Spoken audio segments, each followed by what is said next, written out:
I was breaking different codes and data systems and doing data analysis against the Soviet Union.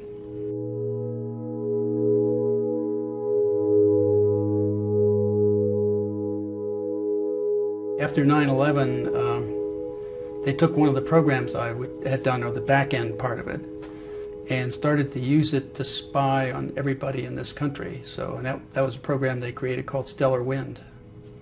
That was separate and compartmented from the regular activity that was ongoing because it was doing domestic spying. All the equipment was coming in, I knew something was happening, but then when the contractors I had hired came and told me what they were doing, it was clear where all the hardware was going and what they were using it to do. It was simply a different input. Instead of being foreign, it was domestic input. Somebody told me that they can listen to what we're saying by my having this, even if it's turned off. Yes. Here's the real grand design. Every domain, think of a domain as an activity, a specific type of activity. Phone calls, or banking is another domain.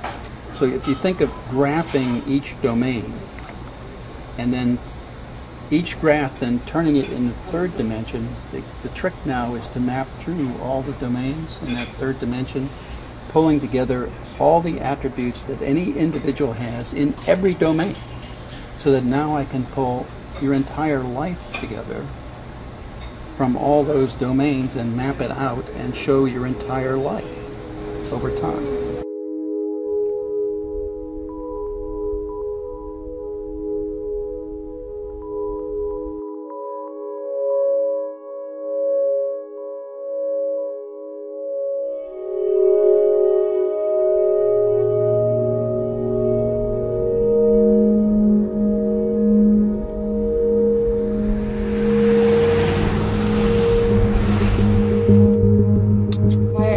Why you're not afraid?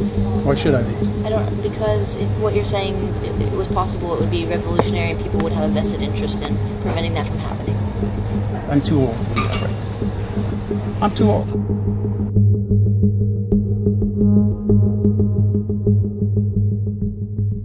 I'm not sure how many of you got a chance to hear Keith Alexander yesterday, the head of the NSA, talk about the NSA's activities. Bill, how do you reconcile, is there some way to reconcile General Alexander's statement that the NSA isn't keeping track of every American with the existence of a facility like the one in Utah? NSA's charter, and it was a legitimate one, was to do foreign intelligence, and I was with that all the way, and I did the best I could in that job. Unfortunately, they took those programs that I built and turned them on you, and I'm sorry for that. I didn't intend that, but they did that. What you're describing really is hard to reconcile with the laws as the laws are generally understood by the lawyers who work with them. Most people are familiar with the Webster's definition of intercept. UCIT 18 has a different definition, and that's an intercept doesn't take place until it's actually listened to, until somebody puts on some earphones or actually reads some text on a screen. So you can pull in all the communications you want. The acquisition isn't the search. The querying later on is the search. They can then keep it in their database and target after the fact by going back and conducting data mining searches afterward, in other words, to get the information that they couldn't target from the outset.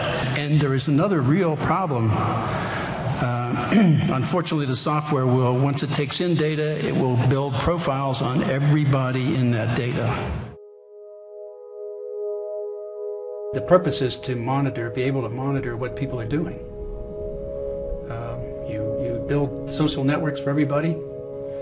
That then turns into the graph, and then you index all that data to that graph, which means you can pull out a community that gives you an outline of the life of everybody in the community.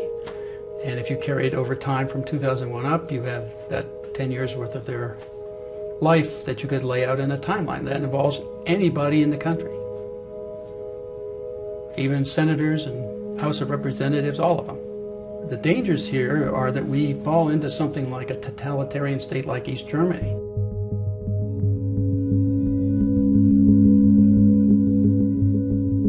Well, they came in guns drawn, in my house. They didn't do that to the others, but they did to me. I guess, I don't know, they thought I was probably the most dangerous of all, so I don't know. I don't know what was in their minds, okay? So, but they did that, and they came in and pointed a gun at me when I was getting out of the shower at the time, so they pointed a gun right at my old head, you know, said, hey. So, I wasn't too upset. I just said, yeah, I suppose I could get dressed here.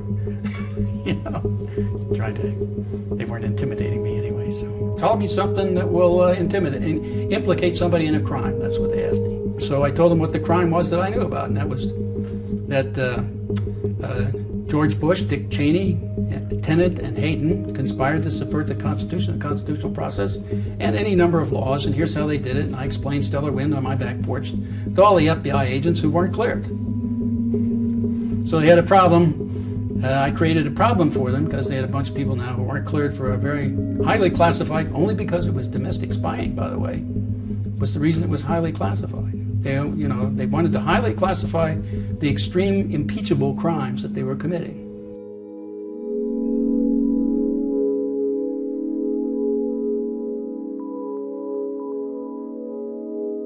It needs to be out in the open. We need to, as a democracy, we need to say, do we want our government doing this or not? And do we want our government to have this data or not?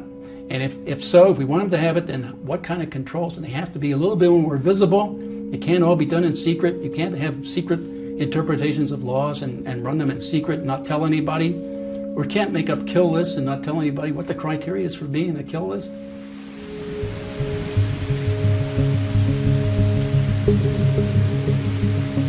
This is something the KGB, the Stasi, or the Gestapo would have loved to have had about their populations. So, I mean, you know, and just because we call ourselves a democracy, right, doesn't mean we will stay that way. That's the real danger. And we, the people, may have absolutely nothing to say about it. We haven't had anything to say so far.